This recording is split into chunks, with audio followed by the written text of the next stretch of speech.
നാടകവേദികളിൽ, പ്രത്യേകിച്ച് പാശ്ചാത്യ നാടകരംഗത്ത് പുരാതന കാലം മുതൽ വിശ്വസിച്ചു വന്നിരുന്ന രസകരമായ ചില മിത്തുകൾ അഥവാ അന്ധവിശ്വാസങ്ങൾ ഞങ്ങളൊന്ന് പങ്കുവെക്കട്ടെ. വിശ്വസാഹിത്യകാരനായ വില്യം ഷേക്സ്പിയർ തന്റെ നാടകത്തിൽ മാക്ബത്ത് എന്ന കഥാപാത്രത്തെ ക്രൂരനും അധികാരമോഹിയുമായിട്ടാണല്ലോ ചിത്രീകരിക്കുന്നത്.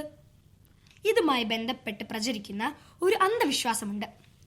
ഒരു നാടകവേദിയിൽ ആരെങ്കിലും അറിഞ്ഞോ അറിയാതെയോ മാക്ബത്ത് എന്ന വാക്ക് ഉച്ചരിച്ചാൽ അവിടുത്തെ സ്റ്റേജിന് തകരാറുകൾ സംഭവിക്കുകയോ നടീനടന്മാർക്ക് അപകടങ്ങൾ പറ്റുകയോ ചെയ്യുമത്രേ. ഇതിനെ നാടകക്കാർ മാക്ബത്തിന്റെ ശാപം എന്നാണ് വിളിച്ചിരുന്നത്. അപ്പോൾ ആർക്കെങ്കിലും മാക്ബത്ത് എന്ന നാടകത്തെ പറ്റി പറയണമെന്നുണ്ടെങ്കിലോ? അങ്ങനെ വേണമെങ്കിൽ മാക്ബത്ത് എന്നതിന് പകരം അവർ സ്കോട്ടിഷ് പ്ലേ എന്ന് മാത്രമേ പറയൂ. നമ്മുടെ മയിൽപീലിയെ പറ്റിയും ഒരു കെട്ടുകഥയുണ്ട് കേട്ടോ. അതെന്താ, കേൾക്കട്ടെ. മയിൽപീലിക്ക് മധ്യഭാഗത്തായി ഒരു കണ്ണ് കണ്ടിട്ടില്ലേ? ആ കണ്ണ് തിന്മയുടെയോ അസൂയയുടെയോ കണ്ണായിട്ടാണ് കരുതുന്നത്. അതുകൊണ്ട് മയിൽപീലി നാടകത്തിന്റെ ഗ്രീൻ റൂമിലോ അവരുപയോഗിക്കുന്ന രംഗസജ്ജീകരണങ്ങളിലോ ഉപയോഗിക്കില്ല. ഉപയോഗിച്ചാൽ നാടകം കാണികൾക്ക് ഇഷ്ടപ്പെടാതെ ഇടയ്ക്ക് വെച്ച് നിർത്തേണ്ടി വരുമെന്ന് അവർ വിശ്വസിക്കുന്നു. പാവം മയിൽപീലി, അതിന്റെ കണ്ണാണ് ഏറ്റവും ഭംഗി. എന്നാൽ അടുത്തത് കേട്ടോളൂ. വേണമെങ്കിൽ പരീക്ഷാ സമയത്ത് നമുക്കും പ്രയോഗിച്ചു നോക്കാൻ പറ്റുന്നതാണ്. അതെന്താ, കേൾക്കട്ടെ. നാടകത്തിൽ സംഭാഷണങ്ങൾ കാണാതെ പഠിക്കുന്നതാണ് ഒരു അഭിനേതാവ് നേരിടുന്ന ഏറ്റവും വലിയ വെല്ലുവിളി. പിന്നെ വളരെ ശരിയാണ്. കഴിഞ്ഞ നാടകത്തിന്റെ ഡയലോഗുകൾ എത്ര ദിവസം കൊണ്ടാണ് നമ്മൾ പഠിച്ചെടുത്തത്? പണ്ട് നാടകക്കാർ അവരുടെ നാടകത്തിന്റെ സ്ക്രിപ്റ്റ് തലേണയുടെ അടിയിൽ വെച്ച് ഉറങ്ങും. അങ്ങനെ ചെയ്താൽ ഡയലോഗുകളെല്ലാം നല്ല മണി പോലെ പറയാൻ പറ്റും എന്നവർ വിശ്വസിച്ചിരുന്നു അത്രേ. എത്ര രസകരമായ ആചാരങ്ങൾ! ഇനിയുമുണ്ടല്ലോ പലതും. ഓരോ കഥാപാത്രത്തിനും അനുയോജ്യമായ വസ്ത്രങ്ങളും ആഭരണങ്ങളും നാടകത്തിന് ഒഴിച്ചുകൂടാൻ പറ്റാത്തതാണ്. പലപ്പോഴും നടീനടന്മാർ കുറഞ്ഞ ചിലവിൽ ആഭരണങ്ങൾ ഉണ്ടാക്കിയെടുക്കുകയാണ് പതിവ്. ഇതിന്റെ പിന്നിലും ഒരു വിശ്വാസമുണ്ട്. നാടകത്തിനായി യഥാർത്ഥ ആഭരണങ്ങൾ, അതായത് മുത്ത്, പവിഴം തുടങ്ങി വിലപിടിപ്പുള്ള സാധനങ്ങൾ നടീനടന്മാർ ഉപയോഗിക്കില്ല. പൈശാചിക ശക്തികൾ ഈ ആഭരണങ്ങളിൽ ആകൃഷ്ടരായി വരുമെന്നും അത് കിട്ടാഞ്ഞാൽ അഭിനേതാക്കളുടെ വസ്ത്രങ്ങൾ കീറിക്കളയുമെന്നും അവർ ഉറച്ചു വിശ്വസിച്ചിരുന്നു. അതെനിക്ക് ഇഷ്ടപ്പെട്ടു. ഇനി എന്താണുള്ളത്? നാടകം കഴിഞ്ഞാൽ സ്റ്റേജിലെ വിളക്കുകളെല്ലാം സാധാരണ നമ്മൾ അണയ്ക്കാറുണ്ടല്ലോ. സ്റ്റേജിൽ മാത്രമല്ല, കാണികളിരിക്കുന്ന സ്ഥലങ്ങൾ, ഗ്രീൻ റൂം, ഭക്ഷണശാല, ഇവിടെയുള്ള വിളക്കുകൾ കൂടി നമ്മൾ അണയ്ക്കും. പക്ഷെ പാശ്ചാത്യ നാടുകളിൽ നാടകത്തിനു ശേഷം ഒരു വിളക്ക്, പ്രത്യേകിച്ച് സ്റ്റേജിന്റെ നടുക്കുള്ള വിളക്ക് അണയ്ക്കില്ല. എല്ലാവരും പോയതിനു ശേഷം പല അദൃശ്യ ശക്തികളും ഇവിടെ വന്ന് നൃത്തം ചെയ്യുമത്രേ. ലൈറ്റ് ഇല്ലെങ്കിൽ ഇരുട്ടത്ത് അവർക്ക് നൃത്തം ചെയ്യാൻ പറ്റില്ലല്ലോ. അവരുടെ ശാപം കാരണം പിന്നെ ആ സ്റ്റേജിൽ നാടകങ്ങൾ ഒന്നും നടക്കില്ല എന്നായിരുന്നു വിശ്വാസം. ഇതൊക്കെ ശരിക്കും നടക്കുന്നതാണോ? അറിയില്ല, വിശ്വാസം അതല്ലേ എല്ലാം.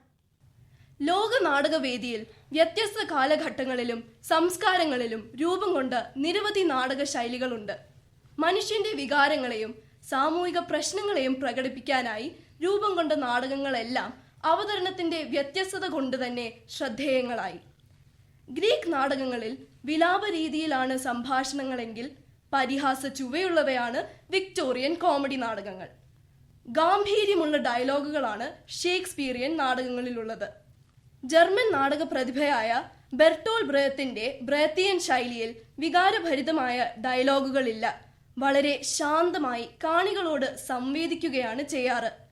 മന്ത്രങ്ങൾ ചൊല്ലുന്നത് പോലെ നീട്ടി പറയുന്ന സംസ്കൃത നാടകങ്ങൾ, ഉറക്കെ ആവേശത്തോടെ പറയുന്ന തെരുവു നാടകങ്ങൾ, വികാരപ്രക്ഷുബ്ധമായ മെലോ ഡ്രാമകൾ, ഇവയൊക്കെ നമ്മൾക്കറിയാം.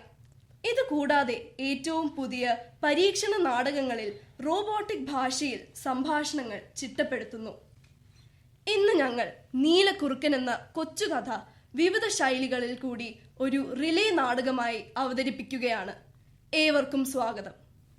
ഓ ദൈവങ്ങളെ, പാവം ആ കുറുക്കന്റെ വിധി ഒന്ന് നോക്കൂ.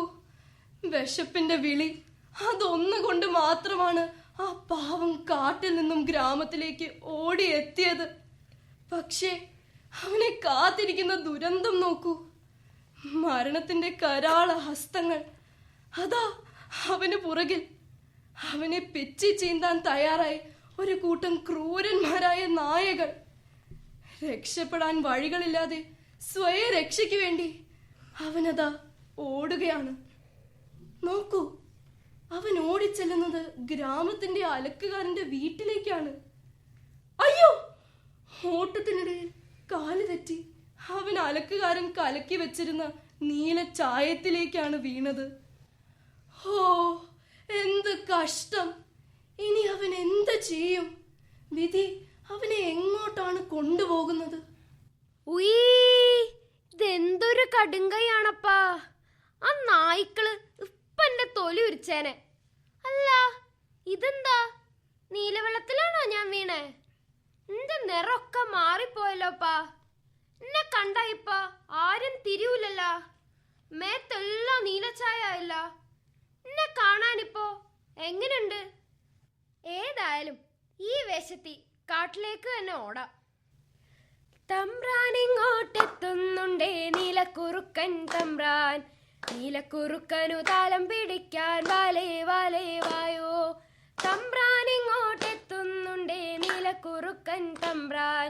നീലക്കുറുക്കനു താലം പിടിക്കാൻ വാലേ വാലേ വായോ.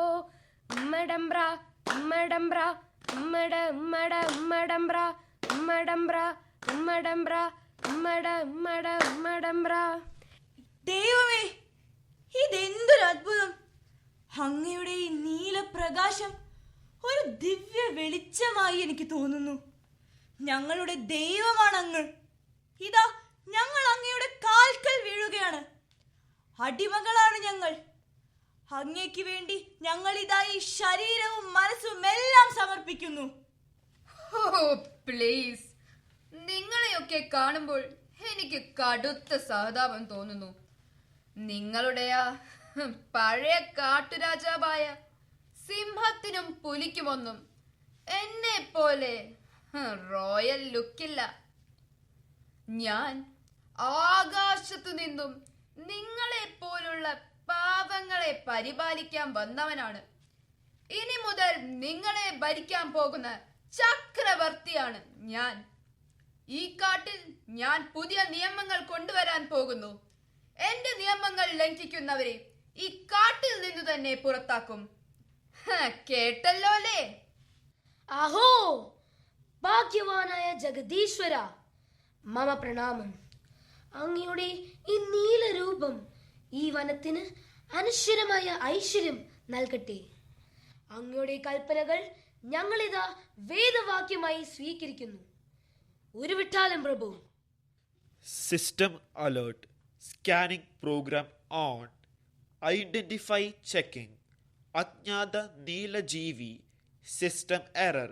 രാജാവിൻ്റെ ശരീരഘടന അല്ല, കുറുക്കൻ്റെ ഡാറ്റാബേസ് മാച്ച് ചെയ്യുന്നു.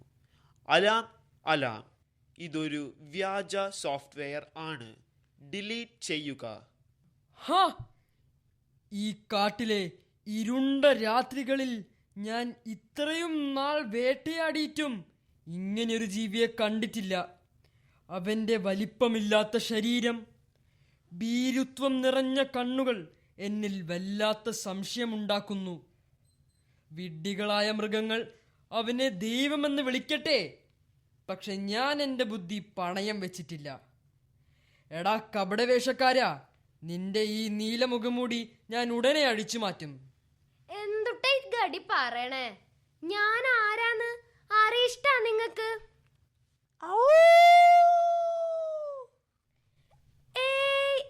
ഈ ഗടിയുടെ സൗണ്ട് എട കേട്ടിട്ടുണ്ടല്ലോ. നമ്മടെ ഗടി ഓലിടണല്ലേ ഇത്?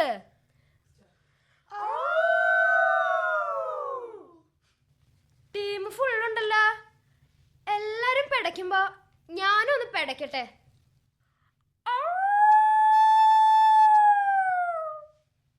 കണ്ടില്ലേ, കുറുക്കൻ കുറുക്കനാണിവൻ. പിടിക്കാവനെ. കൂട്ടരെ, ഇത്രയും നാൾ നമ്മളെ ഭരിച്ചത് ദേവദൂതനല്ല, വെറും ഒരു എവിടെയോ പോയി നിറം മാറി വന്നതാണിവൻ. പ്രതികരിക്കൂ കൂട്ടരെ, പ്രതികരിക്കൂ. കള്ളത്തരങ്ങൾ കണ്ടുപിടിക്കൂ. സത്യം എന്നും വാഴട്ടെ. നോക്കൂ സുഹൃത്തുക്കളെ, നമ്മുടെ നാടകം ഇവിടെ അവസാനിക്കുകയാണ്. ഒരു നിമിഷം ആലോചിക്കുക. ചായം മുക്കി വരുന്ന വെറുമൊരു ബാഹ്യമായ നിറം കണ്ട് നമ്മൾ ഇന്നും പല കള്ളന്മാരെയും വാഴിക്കാറില്ലേ? വേഷം നോക്കിയല്ല, യഥാർത്ഥ സ്വഭാവവും പ്രവൃത്തിയും നോക്കിയാണ് ഒരാളെ വിലയിരുത്തേണ്ടത്. ചിന്തിക്കൂ, മാറ്റം നിങ്ങളിൽ നിന്നുമാകട്ടെ. ലോക നാടകരംഗത്തെ വ്യത്യസ്ത ശൈലികൾ പരിചയപ്പെടുത്താൻ ഞങ്ങൾ നടത്തിയ ഒരു എളിയ ശ്രമമാണ് നീലക്കുറുക്കൻ.